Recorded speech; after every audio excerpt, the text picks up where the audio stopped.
Hello once again. We are at Little New York. This particular base is gaining fame as a very vibrant one for that matter, with very intelligent people. I've been looking for bases like this. I thought we would speak a local language where everybody is an English professor here. As usual, we have our vocal friend, Abdallah Azoka, the rising star, as a strong communicator for one of the political parties. Abdallah, how are you? Oh, Mr. Alajibad, I'm good. How are you doing, sir? Oh, by His grace, under this wobbling and shambolic economy, we have become managers on our own. See your nice jalabia, you are complaining. Yes, it's by God's grace. You know, we thank God that I recall the time His Excellency President Mahama was the Vice President. Ghana, Brazil in the under 23 World Cup finals. Yeah. When the young Ghana boys brought the cup back to Ghana, the circumstances with which we won the cup, President Mahama said something, that indeed God is a Ghanaian. Hey, And God today, is a Ghanaian part. Yes, today, comparing, just opposing it with our current situation in this country, I have come to affirm that position that God is indeed a Ghanaian, because it's not easy to live in a country where there is no president. Do you mean there is no president? Aren't you making a treasonous statement? We have a president. Where is the president? Because if we should have a president, the president is there to help guide and shape policies to inure to the benefit of the ordinary Ghanaian. But today, the situation of the ordinary Ghanaian is deflating day in, day out. So that is where my issue is coming from, or my issue comes. If indeed we have a president who in opposition made a lot of promises, who in opposition promised us heaven, and today we are in hell. Are you in hell? Look at your jalabia, you say you are in hell. Okay, Abdallah Azoka. That is why I said God is and Ghanaian. we have our friend, he's into import and export. Doesn't that sound nice? Afa Hafiz. Importer. Exporter. And then we have Mr. Free SHS doesn't help at all. He says he has spent so much money despite Free SHS, Alhaji Mokhtar. And then we have a very fine gentleman. This guy is a diplomat and he's a business tycoon, an international man, Mohammed. Mohammed, you're also welcome. Honorable, people are saying that Professor Jampo is a victim of political circumstances. He's been victimized politically. Is a woman always right that she accuses person A or B of sexual molestation? Can't we read between the lines and find out what were the circumstances that led to the molestation? Could there be issues of seduction? Could there be issues of the woman making advances at the woman? Why does society not consider all of these and then tries to put the head of the man on a chopping block? With the issue of Professor Jampo and the alleged sex for greed issue, I find it so worrying, because when you look at what is happening in our institutions, especially our tertiary institutions, there are so many things that are expected to be put in proper perspective in order to give a leveling playing field, to create the enabling environment for our tertiary institution students to be able to study. You see, we have a system where we worship certificates, rather than a system that should have been put in place in order to train out people with the practical knowledge to assist in our economic or our socio-economic development. So sometimes when we see most of these our lecturers having themselves engaged or entangled in issues like this, many a times you would not really blame them, but you would have to blame the society. If the needed mechanisms or measures were put in place, in terms of, you mean the screening or vetting process before taking the person on as a lecturer, is that what you are saying? It is very colorful CV. You have a PhD. What stops the institution from employing you? Should there be a moral yardstick for employment in the country before you allow people? The issue of morality, when it comes to a man and a woman, I always tread cautious when I'm discussing those issues. I just want to look at it from a perspective where we would have to design our institution such that it will be an institution where our children or the school-going age, especially at the tertiary level, together with their lecturers, would not have any iota of allegation with respect to sex for grade. The manner with which we make people so superior at our tertiary institution, where you would have virtually all the students' destiny in the hands of a lecturer, is what is creating this situation. Okay. A situation where we will have a system that would monitor activities with respect to how institutions are run. Definitely people will be cautious and people will be mindful as to how things should be done. Okay. But with the issue of Professor Jampo, you ask yourself, what has the investigative piece contains? As to whether it's logical, as to whether it's coherent, as to whether it's borders on it borders or it's, I don't even know how to put it, as to whether it really calls for our attention. It's another issue to be considered. You see, Professor Jampo, people are in haste to condemn Professor Jampo, and others too are in haste to defend Professor Jampo. But is it ethical? Maybe I'll ask Hafiz. Is it ethical that a lady comes into the university? She isn't a student, of course. What would you be doing with her at the mall, for example? Is it ethical? The point is, if you are is it within the ambits of the ethos of your profession? My point is, is there any code of conduct that guides our lecturers at the tertiary level? That's a good question. This is a legitimate question we need to ask. You see, the fact that he's a lecturer doesn't stop him from approaching or proposing to a woman. Mind you, the person is as human being as you and I are.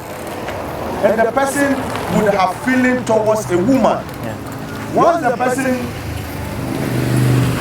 has a feeling, the person, in any case, you see, if you want to do proper and surgical analysis into what happens, you realize that Professor Jampo did no wrong. Okay. My analysis. Okay, so we'll come again. Because this is a situation where I want to make this point very clear. Professor Jampo proposed.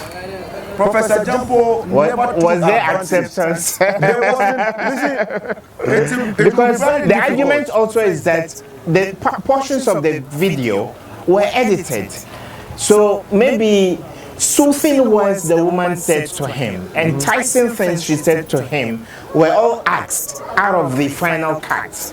And so what happened between them before taking her to the model would be of interest to us as a people. The point is, if there wasn't understanding or consensus between Professor Jampo why would they meet at the mall?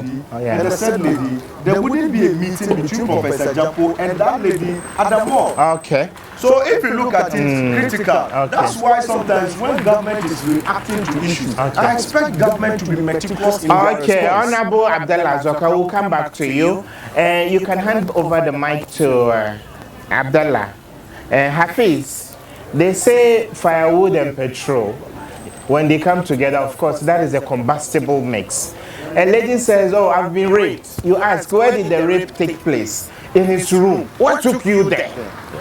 So are we being unfair to men in this part of the world when it comes to sexual harassment or molestation? To me, I think when it comes to issues of morality and sex, we have to be careful the way we discuss it. Looking at Professor Jampo issue, it can happen to anybody. Me, I've not seen other videos that BBC claim they have audio and other evidence that they had. What I watch, if that is going to be the basis, I don't think BBC have a case. Wow.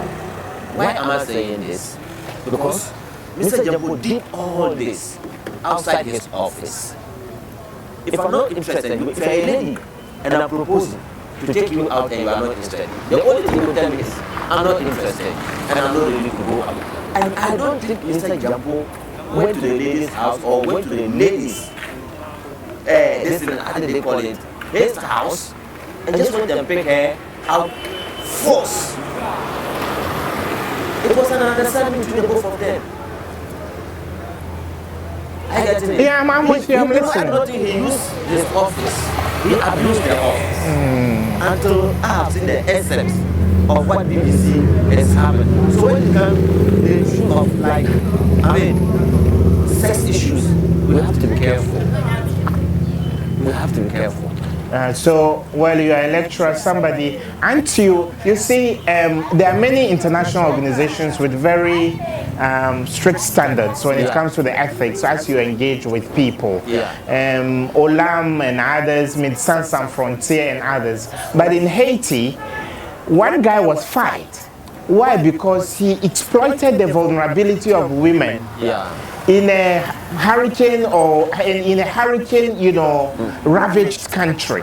So for a lady to come to you seeking some favor because you are in a position of authority or influence, don't you think it's a bad setting for you to even want to be in an amorous engagement or relationship with her? It's a bad setting. Why are we experiencing this? Because the system is not working. The bureaucracy. We all shy away from the truth. That is how we Ghanaians are. We shy away from the truth.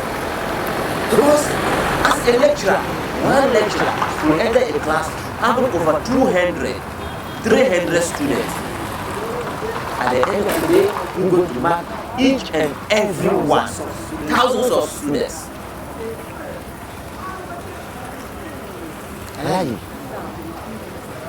So such a person, will he even take his time to really go into what this person has put him on?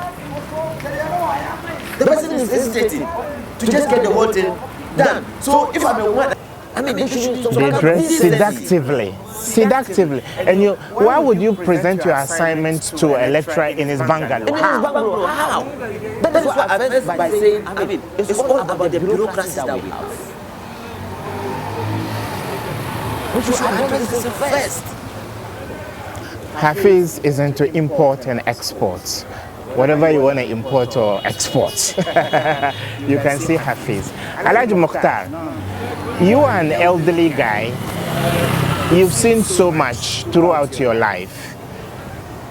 What has been your experience? Does a woman make the offer herself sometimes when she wants an opportunity to work with you? We hear of bosses exploiting people on an interview panel for new recruits exploiting prospective employees and all that. How deep-seated is this problem of sexuality between men and women? Saying that if I'm in the office of authority, Alhaji, only for you to come into my office, I'll tell you, Alhaji, have you seen the lady going out? She's trying to seduce me. Sometimes it's hard, you believe me. But if the lady tells you, Alhaji Mukhtar is trying to, you easily believe. That's true. Why? That's a good point. This is a parental point of view.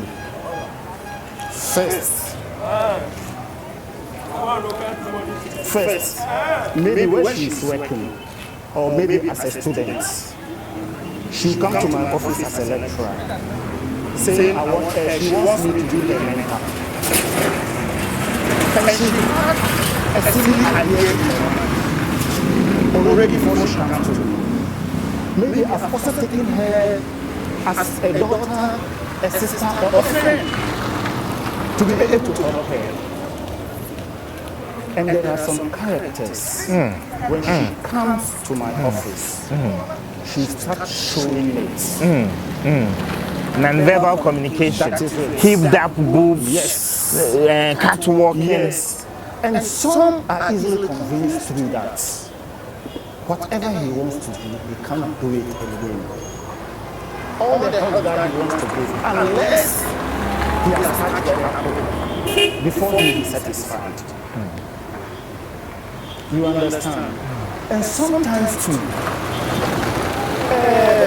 both the man and the woman, me, I blame all. My reason of blaming is sometimes it's hunger. Hunger? Yeah. No curfew. Not necessarily the academic this thing that she wants. Okay. But this lady works for the BBC. Or that went undercover in her name. It's undercover. And she told him that she was a student. So let's put the BBC work aside. As a poor student, you know, you've been to school before. Yeah. In class, Obiani master. You could easily identify the rich and the poor and the middle rich in the class, even in the dormitory. That's very true. Conflicts, people are there. Mohammed and them-dems. And then Azoka and them Hafiz, and then there are Piccadilly biscuit people there. Thank you. Shelima. Thank you. So your chop box, the content of your chop box will tell your background. So you see this 21st century, sex for grade and other things, hunger comes a lot. I see. Hunger comes So some of the ladies, they are hungry, eh? very hungry. It's just shepherd package. Look, let's share some experiences with you. Okay. I'll share some experiences with you. I met a lady.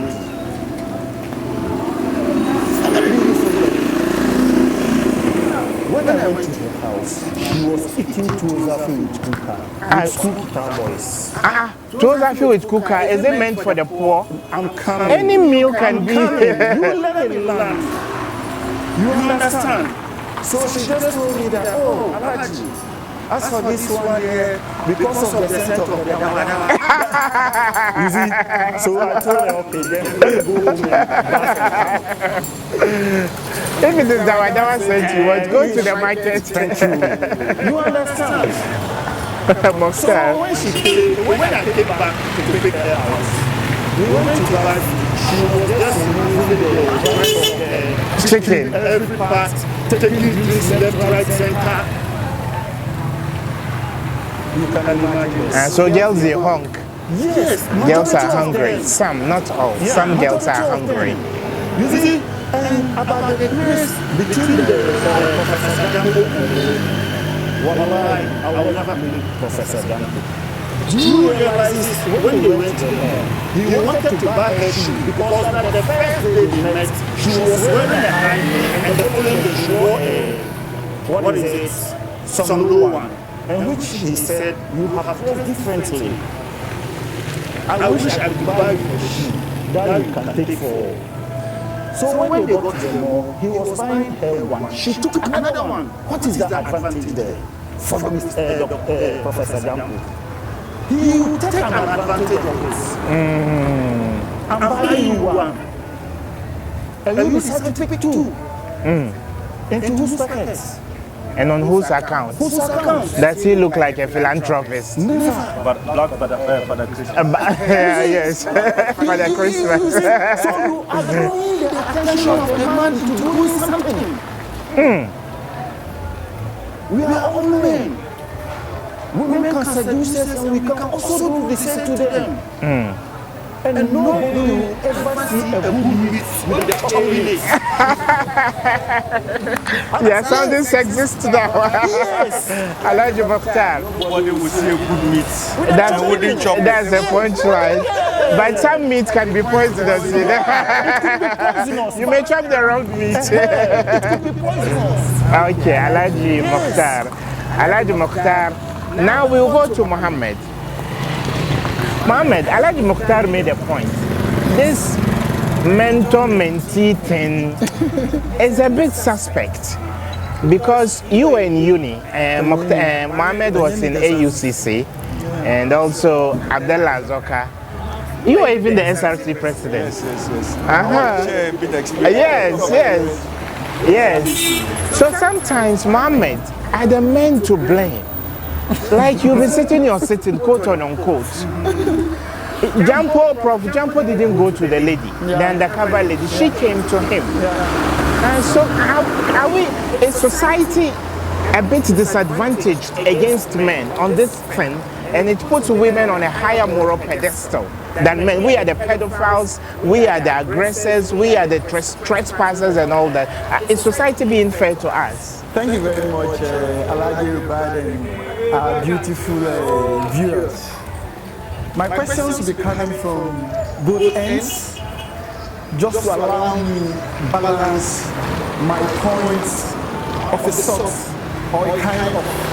And it's going to come from both ends on the premise that I would want to justify why certain actions must have happened, or why certain things must have happened, based on my understanding or my view as to why some of these incidents probably are holding on to this, have this discourse happened.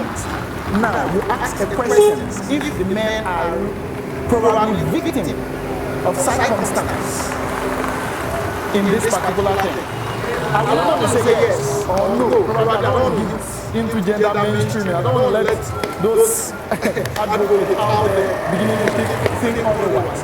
But the answer I would want to give to this particular issue and question is the fact that when we want to look at this issue critically, do critical analysis of the situation, you would realize that the prof, on the one hand, has not done too well. On the other hand, had to do what he has got to do. As a man, right? As a man for him to move. Right? Yeah. I would say he has not done too well on these spreads. One, teachers or lecturers. Allow me to use the word teachers. Teachers are meant to be mentors. Teachers are meant to be role models. Teachers are meant to be people we idolize, we learn from. Students, on the other hand, are knowledge seekers. Students are more or less knowledge beggars. Students are people who have come to tap from the knowledge of a supposed teacher who is believed to have acquired knowledge and is being paid to give out that knowledge to that child. Between them, there is disparity. The teacher and the student, there is massive disparity between them. They can never be the same because you are going to be giving out knowledge to that person. Hence, you are far ahead of that person because you are coming to impact into the life of that person. Now, per ethics and moral standard, when you have the opportunity to impart knowledge into the life of another person, you are expected to exhibit high level of moral standard in avoiding anything that will lead you into dragging your image to the most. But the guy in between your thighs doesn't know anything about image or reputation or anything. If a seductive atmosphere is created, and both in the Bible and the Quran, we have the story of Joseph when he was seduced by the wife of the king. Only God intervened, my brother. I'm coming. It's a different issue, right? That will take me to the second phase of what I'm talking about, or my portion of discourse, right? I am still trying to look at ethics, moral standard. What is expected of a tutor? What is expected of a teacher? As a teacher, no matter the situation, in the course of this, you would sure come across, especially in the higher institution, you will sure come across some students that are hot, they are sexy, they come to you with